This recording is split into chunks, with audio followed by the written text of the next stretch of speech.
పెరిగింది మాకు అనేసి ఇప్పటివరకు అంటున్నారు సార్. అంటే అప్పుడు 150 స్థానాలు ఇవ్వడానికి కారణము చంద్రబాబు నాయుడు గారిని 5 ఏళ్ళు చూశారు కాబట్టి ఆయన మీద ఒక అసంపూర్తి కావచ్చు, వ్యతిరేకత కావచ్చు పూర్తి స్థాయిలో వచ్చింది. అప్పటి వరకు జగన్మోహన్ రెడ్డి గారు ప్రజల మధ్యలో ఉన్నారు. అంతకుముందు ఓదార్పు కావచ్చు, తర్వాత పాదయాత్రతో ప్రజల మనసుకు దోచుకొని ప్రజల మధ్యలోనే ఉన్నారు కాబట్టి ఆ ప్రేమతో 151 స్థానాలు ఇచ్చారు ప్రజలు మీకు. ఆ 151 స్థానాలు ఇప్పుడు నిలబెట్టుకోవడానికి 170 పక్కన పెడదాం, ఉన్న 150 స్థానాలు నిలబెట్టుకోవడానికి ప్రధానంగా మీకు అనుకూలించే అంశాలు అన్ని రంగాల నుంచి ఏమున్నాయంటారు సార్? ఆ రోజు ప్రజల మధ్య ఉన్నారు, ఇప్పుడు ప్రజల హృదయాల్లో ఉన్నారు నేరుగా. ఎలా ఉన్నారు మొత్తంగా మీరనే వాటి వల్లే మొత్తం హోలిస్టిక్ అప్రోచ్ వల్ల ప్రతి పేద కుటుంబాన్ని వాళ్ళ జీవితాన్ని టచ్ చేశారు. దేని రకంగా అంటే మౌలికంగా వాళ్ళకు కావాల్సిన అవసరాలన్నీ కూడా ఏదైతే అత్యంత కాస్ట్లీనో విద్య, వైద్యం, తర్వాత మనకు అగ్రికల్చర్ అనేది కోర్ 60-70% దాకా దాని మీద డిపెండ్ అయ్యింది. ఈ మూడింటిని ప్రియారిటీ మీద అడ్రస్ చేశారు. ఇంతకుముందు మీ క్వశ్చన్లోనే వచ్చినట్టు హెల్త్ అనేది ఈరోజు ఒకప్పుడు ఫ్యామిలీ డాక్టర్ అంటే ఉన్న వాళ్ళకి ఇంటికి వచ్చి చూడడం అనేది ఒక లగ్జరీ. డిస్పైట్ దట్ మళ్ళీ కావాలంటే నేను అపోలోకు అక్కడికి వెళ్ళాలి. ఈరోజు అపోలో లాంటి ఇక్కడ టెర్షరీ కేర్ ఉన్న జనరల్ హాస్పిటల్ను స్పెషలిస్ట్, సూపర్ స్పెషలిస్ట్ను, కింద ఉన్న పిహెచ్సి డాక్టర్ను కూడా లింక్ చేసే సిస్టమ్ డెవలప్ అయింది. ఇప్పుడు ప్రిలిమినరీ స్టేజ్లో ఉంది, ఇంకా అడ్వాన్స్డ్ దీంట్లోకి పోతుంది. అంటే ఒక డాక్టర్గా మీరు ప్రతి ఇంట్లో కదలలేని వాళ్ళున్నా పోయి చూస్తే అక్కడ ఎంటర్ చేసి ఇదైనాక super specialist is able to see super speciality. ఆ డాక్టర్ ఆయన చెప్పిన అడ్వైజులను ఫాలో అవుతున్నారో లేదో కింద మళ్ళీ చూడడానికి, వీళ్ళు ఫాలో అప్ చేయడానికి వీళ్ళ దగ్గరికి ప్రిస్క్రిప్షన్ వస్తుంది. ఆ కనెక్టివిటీ అనేది 100% చేసే ప్రయత్నం జరుగుతుంది. దీంతోపాటు ఆరోగ్య సురక్షని ఇయర్లీ ట్వైస్ క్యాంపులు కండక్ట్ చేసి వీళ్ళను తీసుకొచ్చి కాంప్రహెన్సివ్ హెల్త్ కేర్ అనేది. దాంతోపాటు ఆరోగ్యశ్రీ దాదాపు 2400, 2500, 3000 వరకు ప్రొసీజర్స్, డిఫరెంట్ ప్రొసీజర్స్, వాటిని అంతకుముందు 1000 ఉండేటి వాటిని పెంచడం ద్వారా, అలాగే అమౌంట్ దానికి సంబంధించినంత వరకు విపరీతంగా పెరిగింది. ఇప్పుడు కాస్ట్ కూడా పెరిగిపోయింది. స్పెషలిస్ట్ల వీళ్ళకు పే చేసే అవి పెరిగాయి. వీటిని ధీటుగా తట్టుకోవడానికి కాస్ట్ టోటల్ బర్డన్ గవర్నమెంట్ మీద తగ్గించడానికి నెక్స్ట్ మీరు 10 years అయ్యేసరికి కొత్త మెడికల్ కాలేజెస్ వచ్చి స్పెషలిస్టులు ఇక్కడే తయారై గవర్నమెంట్ ఆటోమేటికల్ మెడికల్ కాలేజ్ అంటే ఇట్స్ వన్ జనరల్ హాస్పిటల్ అంటే ప్రతి జిల్లాకు ఒక ఇది వచ్చేసింది మనకు. ఇప్పుడు పార్లమెంట్ జిల్లా అయినందువల్ల ఓ పార్లమెంట్ పరిధిలో ఒక జనరల్ హాస్పిటల్ వస్తుంది. General hospital is nothing but it's equal to అపోలోనో ఇంకో దాని సూపర్ స్పెషాలిటీస్. అంటే పిహెచ్సి నుంచి విలేజ్ క్లినిక్ దగ్గర నుంచి ఇక్కడి వరకు కనెక్షన్ ఇచ్చింది. First it's not just free medicine, it's not just free medicine, comprehensive state of the art ఈరోజు ఎక్కడ అందుబాటులో ఉన్నా అవి తెచ్చే ప్రయత్నం చేసి సక్సెస్ఫుల్గా ఇంప్లిమెంట్ అవుతుంది. రెండవది విద్య. నేను డీటెయిల్ దానికి పోనక్కర్లే, మీరే చూస్తున్నారు, మీ మాటల్లోనే మీరే అన్నారు ఎట్లా ఇది ఉందని.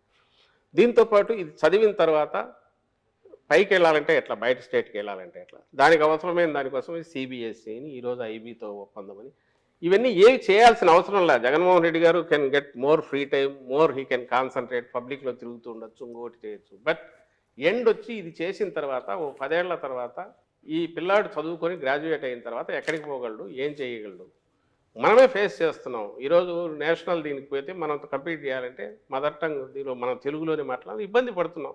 ముందు ఆ షైనెస్ నుంచి బయటపడాలా, గ్లోబల్ సిటిజన్గా గ్రో కావాలా అనేదానికి ఫౌండేషన్ వేసారు. ఇవన్నీ నిజానికి అనవసరం. చాలామంది చెప్తుంటారు ఎందుకు ఇంత మీరు తపన పడుతున్నారు, మీరు ఇచ్చిన ప్రామిసుల్లో కొన్ని ఇప్పుడు చేస్తే సరిపోయేది కదా. కాదు, ఆ ఫౌండేషన్ వేస్తేనే ఏం చేస్తున్నాం అనేది తెలుస్తుంది. ఎందుకంటే మనకి ఇచ్చింది 5 years మరి ఇది తీర్పు ఇచ్చింది, అంతవరకే మనం ఇది చేయాలని చెప్పి చేశారు. వీటన్నిటి ఫాలో అప్ అనేది సంక్షేమ పథకాల ద్వారా సార్ ఇక్కడ షార్ప్ కడతాం సార్. ఇప్పుడు ఏదైతే జగన్మోహన్ రెడ్డి గారి మానస పత్రికలు ఉన్నాయో, ఆర్బీకేలు కావచ్చు, సచివాలయ భవనాలు కావచ్చు, విలేజ్ క్లినిక్లు కావచ్చు, ఇవన్నీ నిర్మించింది. భవనాలన్నీ నిర్మించడం వల్ల అక్కడ ప్రాపర్టీస్ కూడా రేట్లు పెరిగాయి సార్. మంచి ఒక ప్రాపర్టీని మీరు క్రియేట్ చేసినట్టు అయింది సార్. ఇక్కడ ఒక మెయిన్ పాయింట్ ఏంటంటే మీరు పెట్టేది, తిట్టేది, కొట్టేది 3 లెక్కలోకి వస్తాయి. ఇప్పుడు మీరు పెట్టినవి చెప్పుకుంటున్నారు. పాయింట్ ఏంటంటే మిడిల్ క్లాస్ మీద ఈ బర్డెన్ పెరుగుతున్నటువంటిప్పుడు మిడిల్ క్లాస్ కంటూ మీ నుంచి అసలు ఏముంది? మంచి క్వశ్చన్ చేసింది. జగన్మోహన్ రెడ్డి గారు జస్ట్ పొలిటీషియన్ లాగానే ఉంటే సమస్య లేదు. ఎత్తులు పై ఎత్తులు వేసుకుంటా ఎలక్షన్ టైంకి అప్పటికప్పుడు ఆలోచించి ఎవరితో ఎట్లా కలిసి రావాలనుకుంటే అది అది అది అది అంత కష్టం కాదు. ఆయన రిఫార్మర్ లాగా వ్యవహరించడం వల్ల ఈరోజు మీరనేవి వస్తున్నాయి కొన్ని. అంటే ఎక్కడ బియాండ్ లిమిట్ పోకూడదు, ఉన్న దాంట్లోనే జాగ్రత్తగా ఆచితూచి చేస్తూ లాంగ్ టర్మ్ వేయాలి, షార్ట్ టర్మ్ ఇమీడియట్ రిజల్ట్ చూపించాలి అని ఇది టూ అంబిషియస్ ఈయన పెట్టుకున్నది. స్ప్రెడ్ చాలా పెద్దది. But at the same time మీకు పునాదులు ఎట్లా వేస్తున్నారో చెప్తున్నాను. ఈ డిసెంబర్ నుంచి మీకు సెకీ నుంచి ₹2.49 పవర్ వస్తుంది, ఏది ఫార్మ్ సెక్టర్కి సంబంధించి. దీని ఇంపాక్ట్ కనీసం ₹3-4 సేవ్ అవుతుంది పర్ యూనిట్ కాస్ట్. ఇన్నాళ్ళు ఫార్మర్స్కి ఇస్తున్నాం, ఫ్రీ పవర్ ఇస్తున్నాం సార్. రాజశేఖర రెడ్డి గారి కంటే అప్పుడే మొదలు పెట్టారు. తర్వాత వచ్చిన వాళ్ళు ఎవరు ఇంత బరువు ఎంతకాలం ఏ స్టేట్ అయినా భరించగలదని ఎవరు ఆలోచించలే. ఈయన దీనికి విరుగుడు ఏదన్నా ఉందని చెప్పి సోలార్ దీనికి వెళ్ళి దాని నుంచి టైఅప్ చేసి ఫార్మర్స్కి చేసి పెడుతున్నారు. దానివల్ల ఏమవుతుంది, ఫార్మర్కి ఇచ్చే వాటెవర్ పవర్ కాస్ట్ ఎప్పుడైతే తగ్గుతుందో దానికి క్రాస్ సబ్సిడీ ఇవ్వాల్సింది తగ్గుతుంది. దీని ఎఫెక్టు వచ్చే సంవత్సరానికి మీకు తేడా కనపడుతుంది. అంటే పాయింట్ ఏంటంటే, మీరు ఇది చూసినా హాస్పిటల్స్ చూసినా ఏదైతే స్టేట్ మీద సంక్షేమ పథకాల వల్ల పూరర్ సెక్షన్స్ అన్నీ మింగేస్తున్నారు డబ్బులన్నీ అని ఉన్న అపవాదు కానీ అపోహ కానీ ఎనీ గవర్నమెంట్ మీద ఉన్నదాన్ని తీసేసి వాళ్ళకు కావాల్సిన మనం ఈ సబ్సిడీ ఇస్తున్నారు అది తగ్గించే ప్రయత్నం లాంగ్ టర్మ్ వ్యూతో ఈయన చేస్తూ వస్తున్నారు. చేయకపోతే ఈ అవసరం రాదు. ఎడ్యుకేషన్, ఐటీ ఇప్పుడు అన్ని ఒకేసారి మాట్లాడకపోవడం వల్ల కొన్ని ప్రశ్నలు వచ్చి మధ్యలో ఇంటరప్షన్ చేయడానికి అవకాశం దొరకలేదు. ఇప్పుడు హెల్త్ గురించి కొంతకాల ప్రశ్న సార్ అద్భుతంగా చేశారు సార్. చిన్న కాంప్లిమెంట్ కూడా ఇస్తున్నాను సార్, థ్యాంక్స్ అని చెప్పండి సార్, చాలా బాగుంది సార్.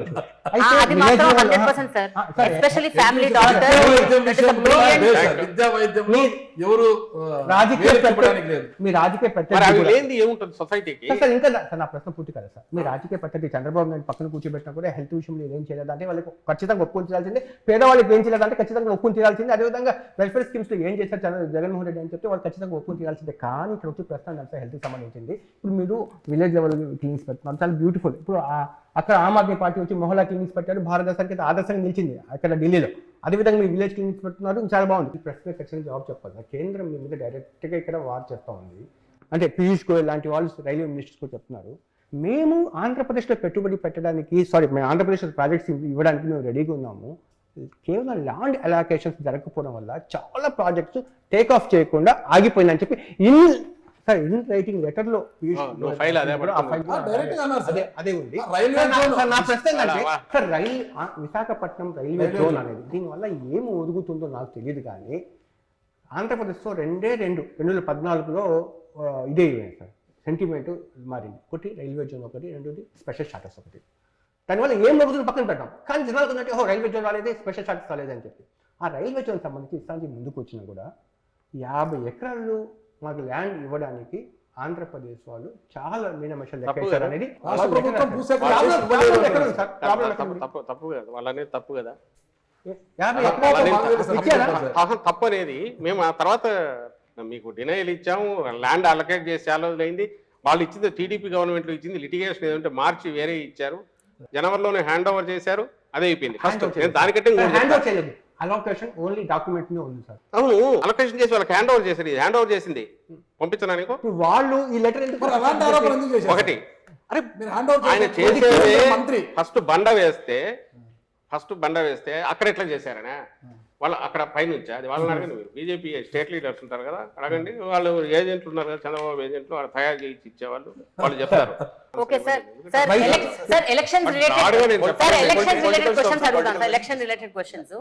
ఇప్పుడు ఎవరికి టికెట్లు ఇవ్వాలి, ఎవరిని ఇన్ఛార్జ్ చేయాలి, ఎవరిని ఎక్కడ పెట్టాలి, ఎవరిని ఎక్కడి నుంచి కదిలించాలి, ఎవరిని ట్రాన్స్ఫర్ చేయాలి, ఈ డెసిషన్స్ మీరున్నారా సార్? మీరు తీసుకుంటున్నారా?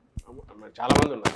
క్యాండిడేట్ల ఎన్నికలో వ్యక్తుల ప్రయోజనాలే ఎక్కువ ఉన్నాయి, పార్టీ ప్రయోజనాల కన్నా వ్యక్తుల ప్రయోజనాల కోసం ఎక్కువగా ఎంపికలు జరుగుతున్నాయి.